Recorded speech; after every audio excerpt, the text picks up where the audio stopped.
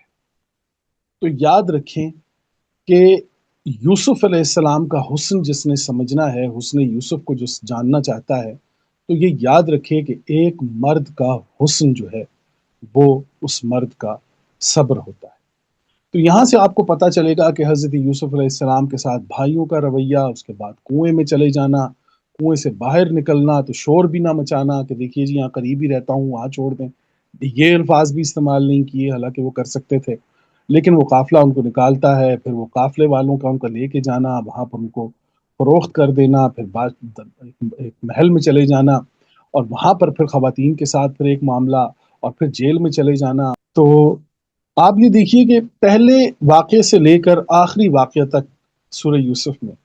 ہر مقام پر حضرت یوسف جو ہیں وہ صبر صبر صبر صبر صبر صبر صبر کے مقام پر جا رہے ہیں۔ تو ہم اگر ظاہری خد و خال کی بات کریں تو پھر آپ یہ دیکھ لیجئے کہ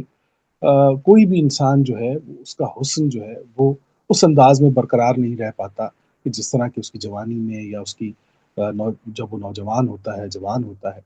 اب جوں جوں وہ اپنی عمر کے بڑے حصے میں جاتا ہے تو وہ حسن اس مقام تک نہیں رہتا۔ لیکن آپ اگر حسن یوسف کی اس حسن کی بات کریں کہ جو ابھی تک ویسا ہی ہے جیسا کہ اس زمانے میں تھا، تو وہ حسن جو ہے وہ صبر ہے۔ تو قرآن کریم نے یہ بتایا کہ حسن یوسف جو ہے وہ صبر ہے۔ کسی بھی مرد کا حسن اس مرد کا صبر ہوتا ہے۔ اچھا جی، اب ایک تو یہ ہمیں اس پیغام، یہاں سے ایک ہمیں یہ پیغام ملا کہ اچھا پھر آگے چل کے انہوں نے وہ کہا کہ وہ جو قمیص لے کر آئے ہیں حضرت یوسف علیہ السلام کی، تو آپ یہ دیکھیے کہ کہیں بھی کبھی بھی ہم نے یہ نہیں سوچا کہ یہ جو قمیص کا واقعہ، ایک مرد کا لباس جو ہوتا ہے، اس کی اہمیت قرآن کریم نے یہ جو قمیص کا لفظ استعمال کر کے، تو پھر قرآن کریم نے یہاں بتایا ہے کہ دو دو چیزوں سے اگر کوئی مرد جو ہے وہ اپنے لباس کو محفوظ رکھے، دو چیزوں سے اگر کوئی مرد اپنے لباس کو محفوظ رکھے تو وہ کسی کی بصیرت واپس لانے کے لیے کافی ہے۔ اب یہ دیکھیے کہ وہ ایک تو اس قمیص پر جو پہلا حملہ ہوا ہے وہ حسد کا حملہ ہوا ہے کہ بھائیوں نے حسد کی بنیادوں پر اس قمیص کے اوپر ایک جھوٹا خون لگایا اور اپنے والد صاحب کے پاس لے آئے۔ دوسری مرتبہ اس قمیص پر حملہ ہوا ہے محل کے اندر، کہ جب وہ جن کا ایک خاتون جن کا نام زلیخا لیا جاتا ہے، قرآن میں یہ نام نہیں ہے لیکن تاریخ میں ہے، یقیناً کوئی نام تو ہوگا، تو زلیخا ہی ہے۔ تو زلیخا جو ہے وہ وہاں ان کو جو وہ قمیص پکڑتی ہے، تو وہاں پر دوبارہ جو حملہ ہوا ہے اس قمیص کے اوپر وہ ہوس کا حملہ ہے۔ تو پتہ چلا کہ ایک مرد جو ہے اگر وہ اپنے لباس کو حسد اور ہوس سے پاک کر لے، بچا لے اپنے آپ کو، تو وہ کسی کی بصیرت جو ہے اس سے لوٹ سکتی ہے۔ اور پھر آپ یہ دیکھ لیجئے کہ یہی وہ قمیص ہے کہ جب حضرت یعقوب کے پاس دوبارہ گئی ہے، تو بیسیکلی اس لباس کی اہمیت کا اندازہ بھی آپ کو اس بات سے لگائیں کہ دو دفعہ بھائی جو ہیں وہ قمیص لے کر گئے ہیں۔ ایک دفعہ قمیص جو ہیں وہ جھوٹے خون کے داغوں کی لے کر گئے ہیں، اور ایک دفعہ وہ قمیص صحیح سالم اپنے والد کے پاس لے کر گئے ہیں جو حضرت یوسف علیہ السلام نے بھیجی تھی۔ تو وہاں سے ان کو یہ اندازہ ہو گیا کہ جو پہلی قمیص میری طرف آئی تھی وہ جھوٹ پر مبنی تھی، اور اب یہ جو قمیص میری طرف آئی ہے یہ سالمیت پر مبنی ہے۔ یہاں سے قمیص کا ایک بڑا زبردست جو کردار ہمیں بتایا جا رہا ہے سورہ یوسف میں، عقل والوں کے لیے اس میں بہت سی نشانیاں ہیں۔ اچھا، کمال بات یہ بھی ہے کہ جب بھائیوں نے حضرت یوسف علیہ السلام کی جان لینے کی کوشش کی ہے، جب جان لینے کی کوشش کی ہے، تو بعض اوقات پھر قرآن کریم بتاتا ہے کہ زندگی میں یہ موڑ بھی آ جاتے ہیں کہ وہ جو کل تک آپ کی جان لینے کے در پر تھے، اب وہ آپ کے در پر صدقہ لینے کے لیے بھی آ گئے ہیں۔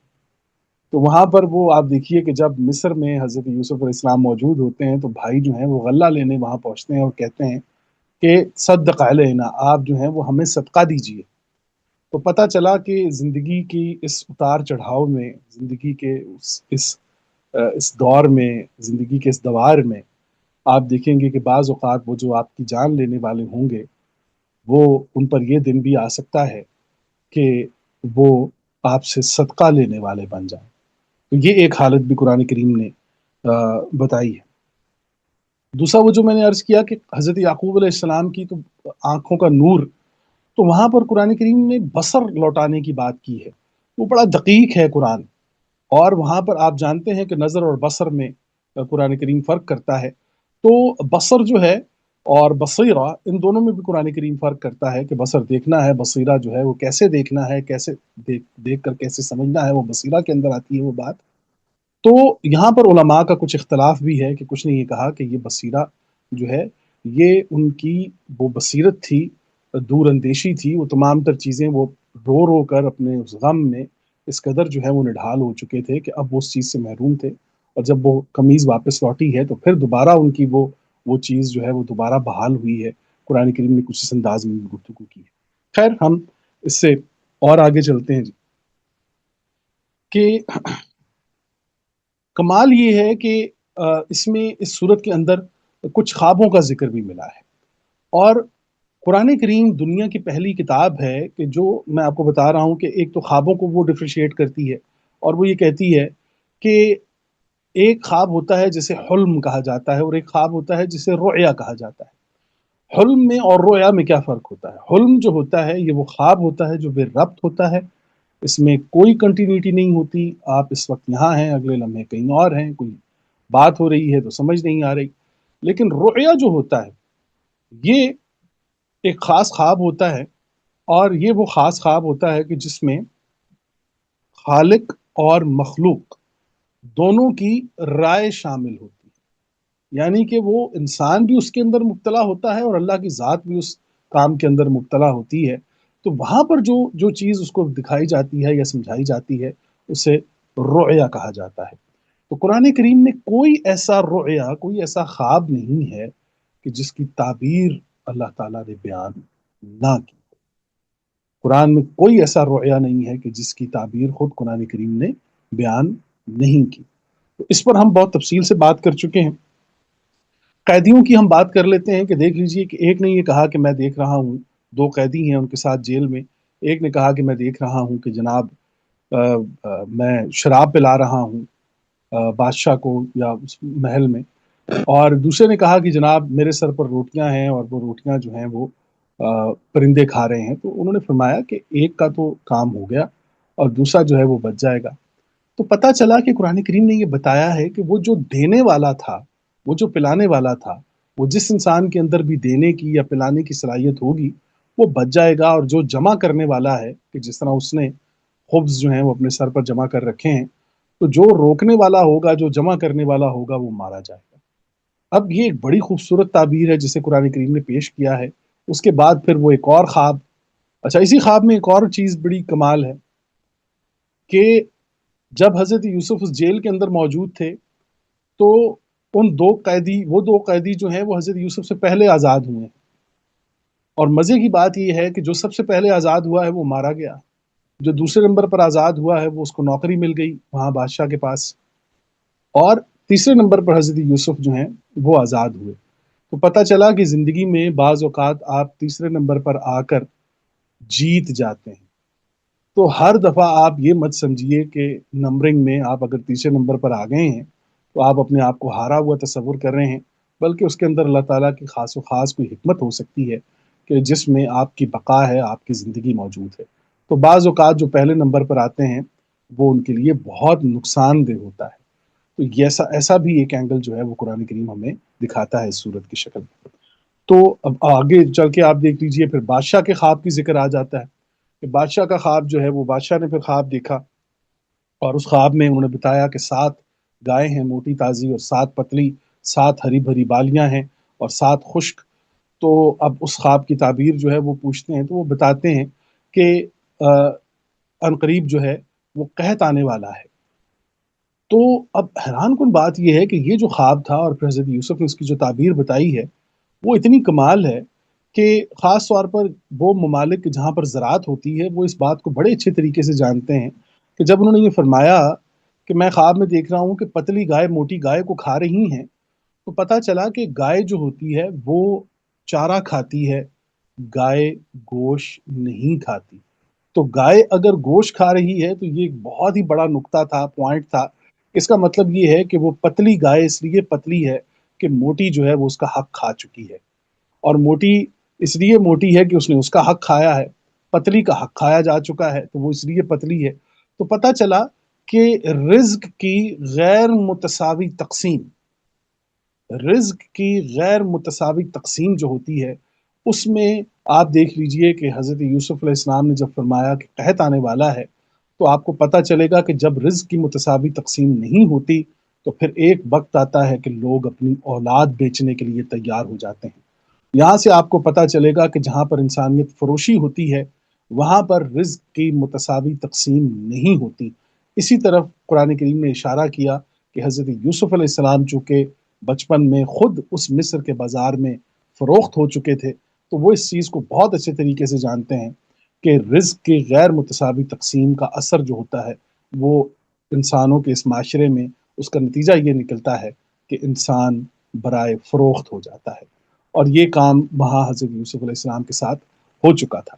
7 ہری بھری بالیاں، 7 ہرے بھرے کھیت، اور پھر 7 خشک کھیت۔ تو آپ یہ دیکھیے کہ علامت ایک یہ بتائی قرآن کریم نے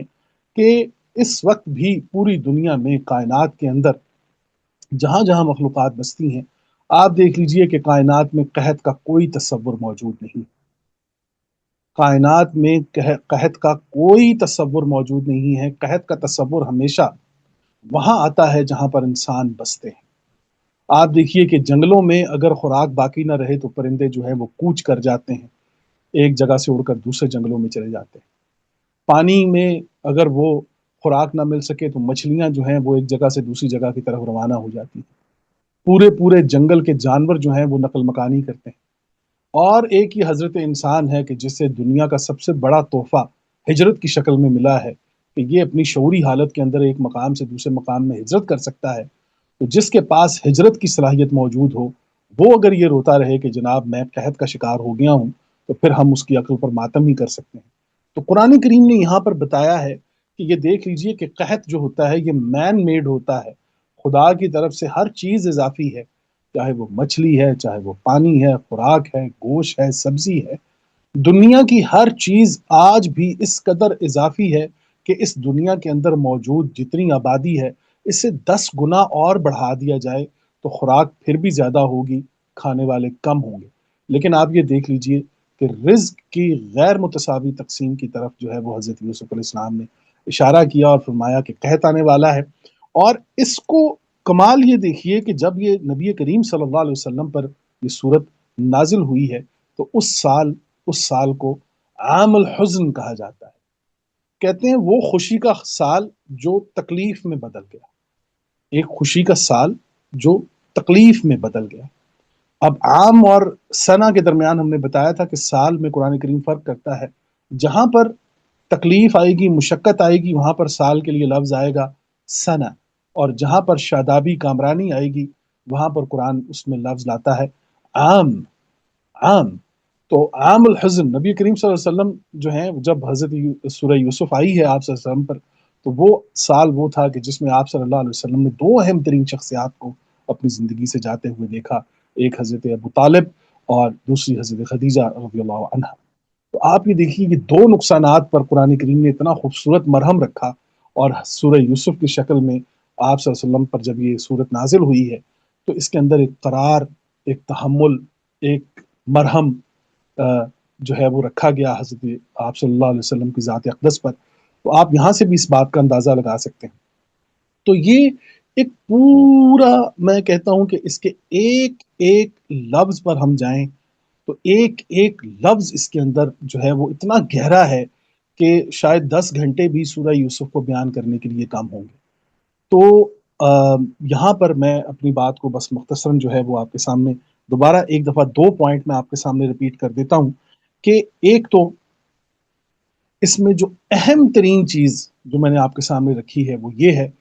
کہ انسان جو ہے انسانی ذات کو اگر تسلیم کر لے تو کائنات اسے تسلیم کر لیتی ہے۔ اس کا بیان جو ہے وہ آپ دیکھ لیں، پوری سورہ یوسف کا عرق اگر آپ نکالیں تو یہ نکلے گا کہ اگر انسان انسانی ذات کو تسلیم کر لے تو کائنات اسے تسلیم کر لے گی۔